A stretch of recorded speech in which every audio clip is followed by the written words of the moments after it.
بسم اللہ الرحمن الرحیم۔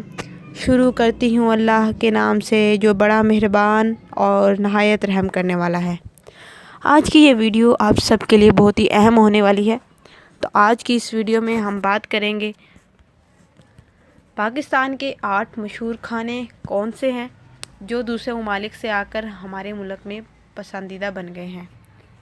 تو شروع کرتے ہیں آج کی اس ویڈیو کو۔ ویڈیو شروع کرنے سے پہلے آپ سے گزارش ہے کہ اگر آپ کو یہ ویڈیو اچھی لگے تو ویڈیو کو لائک کریں اور میرے چینل کو سبسکرائب کریں اور گھنٹی والا بٹن بھی دبا دیں تاکہ میرے آنے والی ہر نئی ویڈیو سب سے پہلے آپ کے پاس ہو۔ پاکستان اور بھارت کے کھانے دنیا بھر میں مشہور ہیں، لیکن مزے کی بات یہ ہے کہ پاکستان کے بہت سے ایسے کھانے ہیں جن کا تعلق دوسرے ممالک سے ہے، لیکن وہ ہمارے ملک میں اتنے مشہور اور پسندیدہ ہیں کہ لگتا ہے جیسے ان کا جنم بھی ہمارے ملک میں ہوا ہو۔ پاکستان کے لوگ ویسے بھی کھانے کے بہت شوقین ہیں، ایسے میں جب ان کے سامنے ان کی کوئی پسندیدہ ڈش آ جاتی ہے تو ان کو روکنا بہت مشکل ہو جاتا ہے۔ آج میں آپ کو اس ویڈیو میں ان 8 کھانوں کے بارے میں جانکاری دوں گی جو پاکستان میں بہت شوق سے کھائے جاتے ہیں، لیکن ان کھانوں کا تعلق دوسرے ممالک سے ہے اور کہاں سے ہے۔ تو چلیں شروع کرتے ہیں آج کی یہ ویڈیو۔ تو سب سے پہلے بریانی سب سے پہلے بات کریں گے ہم بریانی کی۔ تو بریانی جسے پاکستان کے ہر ملک میں بے حد پذیرائی حاصل ہے۔ کراچی کی بریانی دنیا بھر میں مشہور ہے۔ کہا جاتا ہے بریانی مغل شہنشاہ اکبر نے متعارف کروائی، مگر در حقیقت اکبر کے ہزاروں باورچی جو دنیا جہاں میں سے اکبر کے محل میں آ کر ملازمت کرتے تھے، ان میں سے ایرانی باورچیوں نے اسے پکایا اور یہ ڈش اکبر کو بہت پسند آئی۔ یہاں سے بریانی کا وجود سامنے آیا۔ نمبر 2 پر ہے جلیبی میٹھے کے شوقین افراد کے لیے جلیبی پسندیدہ ہے۔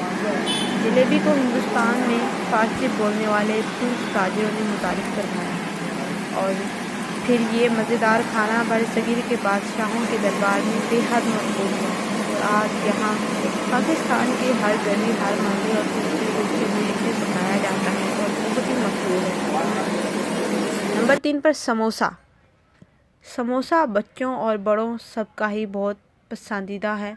پاکستان کے ہر شہر کی گلی میں فروخت ہوتا ہے۔ سموسے کو پہلی دفعہ عرب تاجروں نے 14ویں صدی کے شروع میں متعارف کروایا، جو ان تاجروں کے ساتھ پاکستان اور ہندوستان کے مغل بادشاہوں کے دربار میں پہنچا اور پھر شاہی کھانوں میں شامل ہوا۔ نمبر 4 چائے سے کون واقف نہیں ہے۔ آج کی یہ پیڑھی چائے کے بغیر رہے ایسا ممکن ہی نہیں ہے۔ ہر ایک شخص کی پسندیدہ چائے کی تمام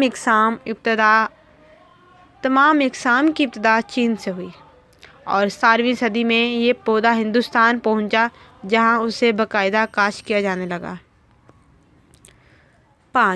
نمبر 5 گلاب جامن مٹھائیوں کی مٹھائیوں کا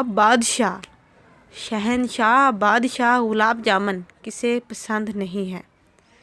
مغل بادشاہ شاہ جہاں کے شاہی باورچی نے گلاب جامن بنانے کا طریقہ دریافت کیا، لیکن بہت سی روایات میں ملتا ہے کہ گلاب جامن ایرانیوں کی ڈش تھی اور اس کا نام بھی فارسی زبان سے لیا گیا۔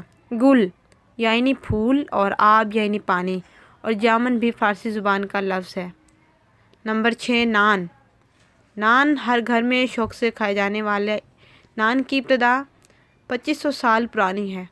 نان 2500 سال پرانی ایجاد ہے اور اسے سب سے پہلے فارسیوں نے پکانا شروع کیا اور وہاں سے یہ ہندوستان پہنچا اور پھر بے حد مقبول ہو گیا۔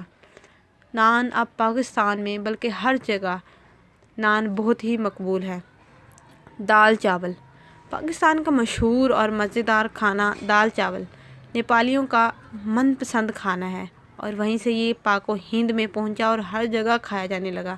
اب پاکستان میں تقریباً ہر گھر میں ہر کوئی دال چاول بہت ہی شوق سے کھاتا ہے۔ شاورما نمبر 8 شاورما عربوں کی مشہور ڈش ہے۔ جو اصل میں ترکی شیف کی ایجاد سے سامنے آیا، جسے 18ویں صدی میں ترکی میں پکایا جانے لگا اور جہاں سے یہ اپنے پکنے کے دلچسپ انداز سے پوری دنیا میں ہی پکایا اور کھایا جانے لگا۔ تو شاورما آج بھی پوری دنیا میں بہت ہی مشہور ہے اور پاکستان میں ہر جگہ شوق سے کھایا جاتا ہے۔ تو یہ تھے وہ 8 کھانے جو پاکستان میں بہت ہی مقبول ہوئے۔ اگر آپ کو میری یہ ویڈیو اچھی لگی ہے تو ویڈیو کو لائک کریں، کمنٹ کریں اور گھنٹی والے لال بٹن کو دبا دیں تاکہ میری آنے والی ہر نئی ویڈیو سب سے پہلے آپ کے پاس ہو۔